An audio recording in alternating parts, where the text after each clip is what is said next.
Now we're going to do a tutorial for a motion graphic in Apple's Motion.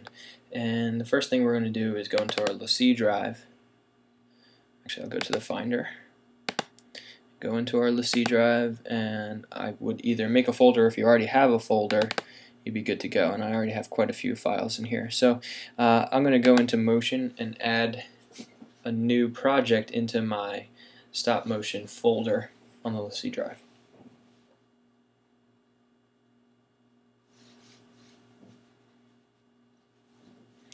First, you're going to set your preset, and we're going to want to be NTSC DV. That's going to be a standard def image. Say OK.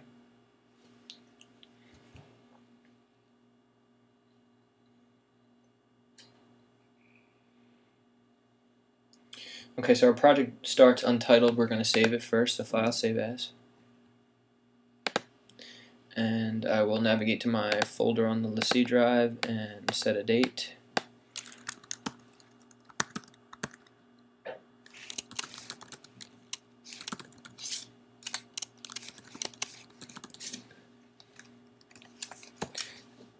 And we have it named now, so now you can see that your project has been named, and it's going to remember all of the work that you've done with the images and the composite work that you do in your canvas.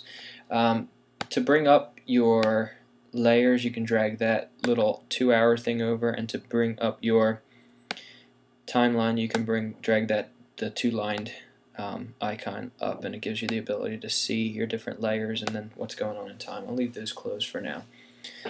Basically what we're going to do is add some text and then add another object to put underneath the text in 3 dimensions. So we're going to use some of Motion's 3D features. And then we're going to add a camera and animate the camera using keyframing. So what I'm going to do is click to the T at the top of the screen, and I'm going to add text. And this is going to be, it could be an opening title. In my case, I want it to be a closing title. So I'm going to call it Shawnee TV 2011. And now once the text has been made, if I look into the inspector, it shows me what I've typed and in the object. If I go to the arrow tool, I will have now my object has a box around it, and I can grab points and move them or scale things in different ways. I'm going to undo that. I don't like how that looks. And if the object is selected, whatever object you have selected, you can open up your inspector and change all the parameters about the object. So what I'd like to do is, instead, I like Helvetica font, and then I'm going to go with it bold, and that looks about what I want it to look like. So that's the first thing. We've made some text. It's right in the center of the screen. Next, I'm going to make a circle that I'm going to place underneath the text and do some 3D work with the circle. So if you click and hold the rectangle tool, you can go into the circle tool, and I'm going to click and drag a rather large circle, and if you hold shift, it will constrain the circle into a circle rather than an ellipse. So we want it to be a circle, and I'll stop there. Okay, now I'm going to use the arrow tool, and I'm going to select this object. It's already currently selected, and what I'd like to do is rotate it in 3 dimensions. So if I control click the object, I can say transform 3D. And it brings up this system of arrows and circles. And these are the different axes that you can move or rotate the object. So this would be moving on the y-axis, this would be the x-axis, this would be the z-axis in and out of the screen. That's kind of hard to see right now. We can show you something with that later. Here would be rotating the different axes, so this would be circular. I'm going to undo that. This would be tilting it, and that's actually how I want it to be, so I'll get back to that in a second. And then this would be rotating on the opposite axis. So I'm going to undo that. I want it to be kind of rotated almost so it looks like a line, and it's kind of hard to see. So now it looks like we have a really long ellipse, and in order to see that, we're going to add a camera and go into 3 dimensions. So what I can do is create a camera, and we're going to switch this whole group into a 3D group. And now some new controls pop up. We have active camera, and then we have some rotation controls to like move our view around the camera. So what I'd like to do is show you the different views. So active camera is exactly what is going to be rendered and exported. This is what kind of is in front of the camera's lens. And if you go into the perspective, it'll show you a view kind of behind the camera and what you see in the camera's lens. So this box represents what's in frame of the camera. And then if we use this rotation tool, we can kind of zoom around 3D. So we see that we have a white circle that I rotated, and we have some text on top of that circle in three-dimensional space. So this is our y-axis, x-axis, and now you'll be able to see here's our z-axis, and I'm actually moving the camera right now because it is currently selected. If I use my arrow tool, I can select other objects like the circle or the background. Let's rotate around so I can select them a little easier. I can select our Shawnee TV object, and if I wanted to transform that, I can control click transform 3D, and I'd be able to move that in space, you know, either behind the circle or towards the camera. And you could see down the bottom here that it's giving you a view of what the camera can see in the active camera position. Now, view menu will give you all of these different options here. We want to show the 3D overlays. If not, you'll lose that grid, and that makes it a little easier to navigate 3D space. You can turn the grid on and off. You can turn the inset view, that's that little bottom corner view, on and off. But I like to have all those on when I'm working in 3 dimensions. So let's go back to our active camera and see what we got. That's what our initial view is looking like. And what I'd like to do is now we're going to do a simple move with the camera and make it do an arc. So I will go back to my perspective, and I can move this around. That's actually a little bit out of the way. I want to kind of get a better view at this. And you know what? The text is a little bit, well, it's white and the circle's white, and we want to have a little bit more contrast. So now that I have my text object selected, I can see it in the viewer. I'm going to change some of the text style, and let's make it white, but I'm going to give it an outline, and we're going to go with Shawnee blue. So if you look at the text, if I was to zoom in, and that's Command plus and minus, you can see it has a slight outline. Now we're going to make the outline a little larger. Instead of 1 pixel, we'll make it 5 pixels. Now we have a 5 pixel outline. If I zoom out a little bit, you can see that it has a 5 pixel outline. And I'm actually going to make it a little smaller, 3 pixels. Now that looks kind of cool. So it's giving us a little bit of definition between our text and our background. Alright, now next I'll select the camera, and now we have our camera object selected. So if you go into the inspector, you can see that our camera is currently selected. I'll close this color window. Our camera is currently selected, and you can see what the camera sees. Just like Final Cut, we're going to set up some keyframing, and you want to work in time. So at the beginning of time, I want the camera to be in one position, and then later in time, let's say about 5 seconds or 3 seconds, we're going to have it move to a new position. Final Cut works by clicking this little arrow next to it to add keyframes, and then anytime you update that parameter, it'll add a new keyframe. Motion is similar to that, but it makes it a little bit easier to work in time. We have a little record button, and this will record any animation that you do to any of the parameters if you were to change them in time. So let's start at the beginning of time on our timeline, and we have it set to 10 seconds right now. If you want to see that, you can go either frames or seconds by clicking that little clock. And then what I would like to do is select my camera. It's currently selected, and then this is the movement of the camera. I'd be able to rotate it or move it in different directions. And I'm going to turn my recording on, and I want it to know that at the beginning of time, where the time bar is currently, I would like this camera to be over a bit and rotate it a bit on this axis. So it's kind of looking onto my scene, and I'm actually going to zoom out a little bit, and I want to hold this and see where I end up so I can see, and I need to rotate a little bit more. Right, this is just rotating the view. You can see the camera is kind of moving, but it's actually staying still, and I'm just rotating the view of what I can see over my scene. So now that I have it in this view, I can kind of turn my camera a little bit and maybe tilt down a bit. And now in the inset over here, it's hard to see with how I have my settings. If I zoom in a little bit, if I move over a little bit, you can kind of see the inset at the bottom of the screen here, showing you what the camera sees. So I'm going to start there, and then I'm going to move in an arc around the object later in time. So that's where I want my first position to be in time. Later in time, I'm going to drag over to, let's say, 3 seconds, and then I'm going to rotate the camera, and now that's what I see, and then I also want it to move over a bit, and let's go here. Okay, so now I'm going to turn off my recording of keyframing, and if I move my time bar back and forth, you can kind of see in the top of the screen here that our camera was moving. So I'm actually going to go to our active camera now, and if I play back what I've done, you'll see that our camera will move in this 3D space.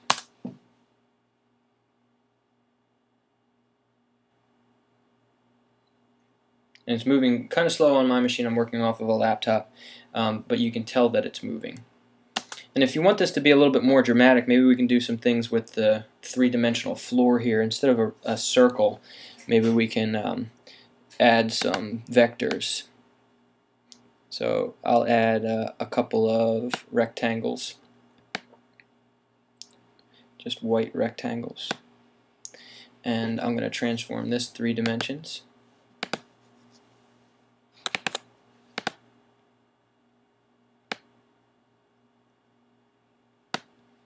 And then I'm going to look, instead of active camera, I'm going to look at my top view,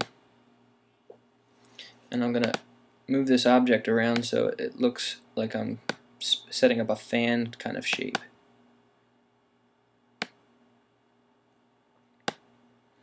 And if I control click it, I can probably get a duplicate of it. Yep, duplicate. And now I'm going to move the duplicate over. I'm going to rotate a little bit.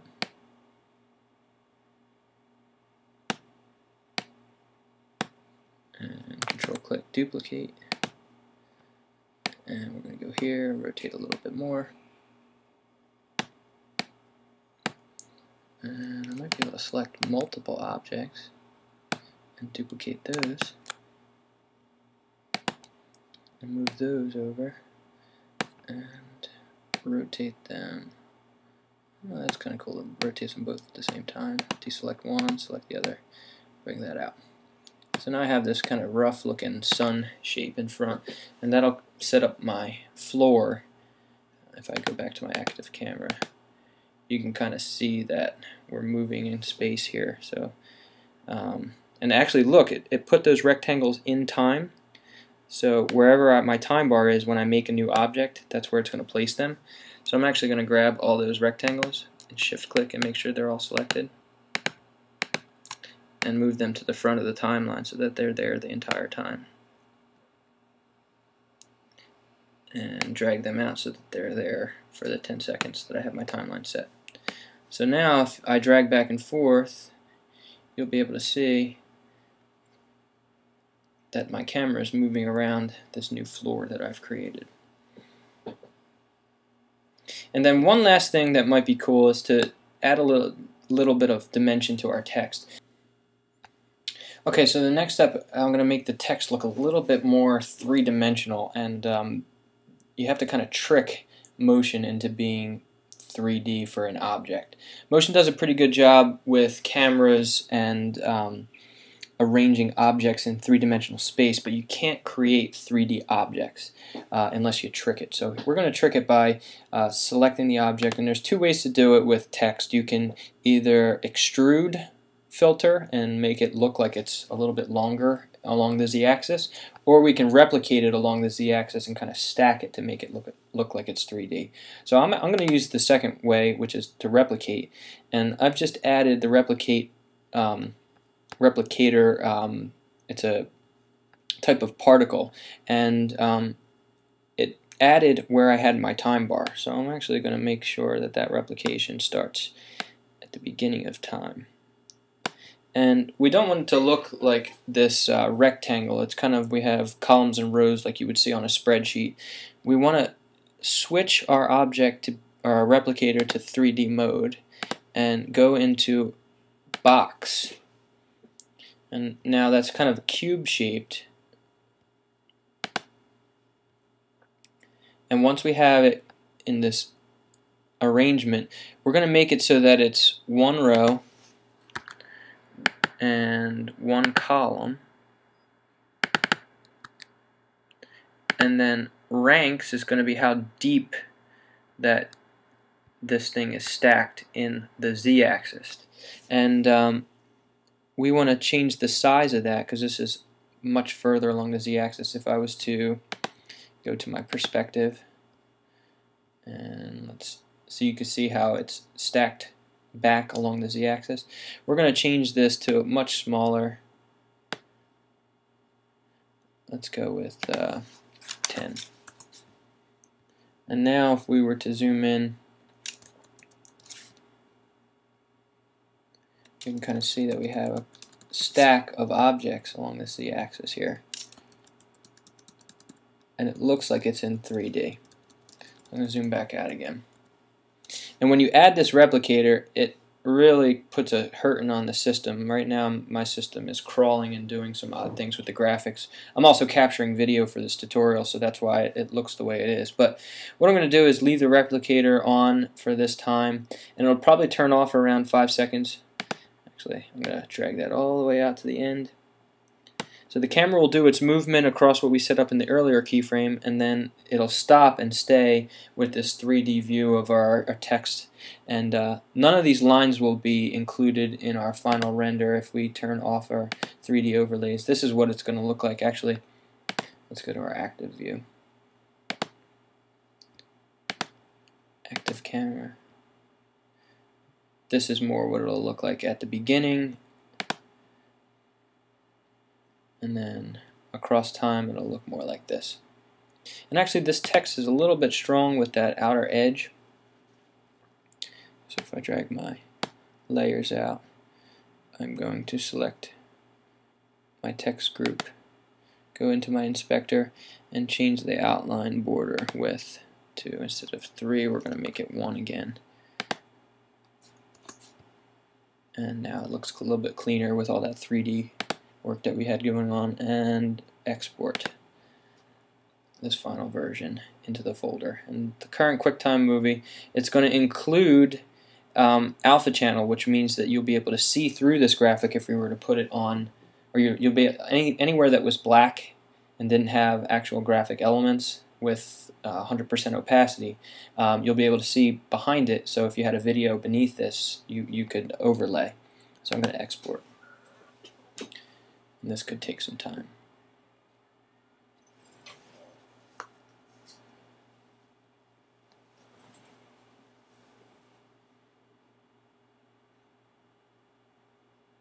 And you see in the preview here what the camera is doing, moving through space with our keyframes.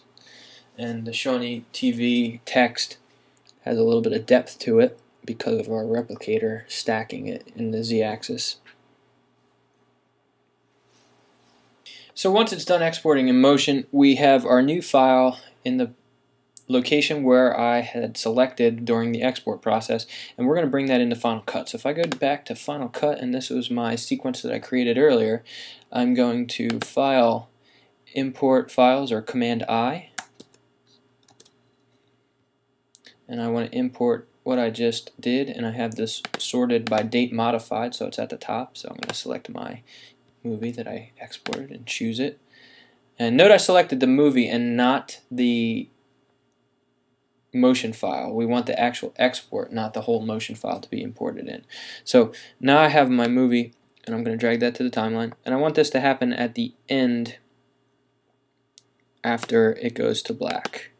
And then this is what it's going to look like, and here we see it up in our timeline. So if I was to render this or just export it, we would have our whole piece. So I'm going to export this whole thing instead of having to render it and then watch it back.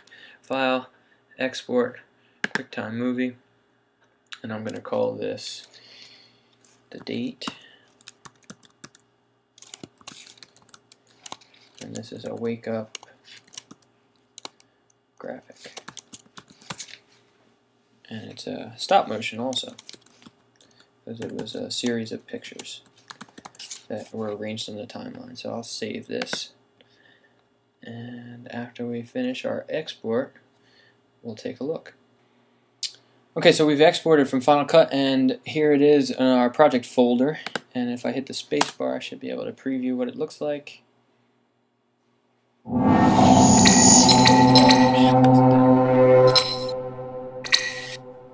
and there's our graphic at the end. Watch it one more time. There's the stop motion with some sound design, and there's our little 3D graphic at the end.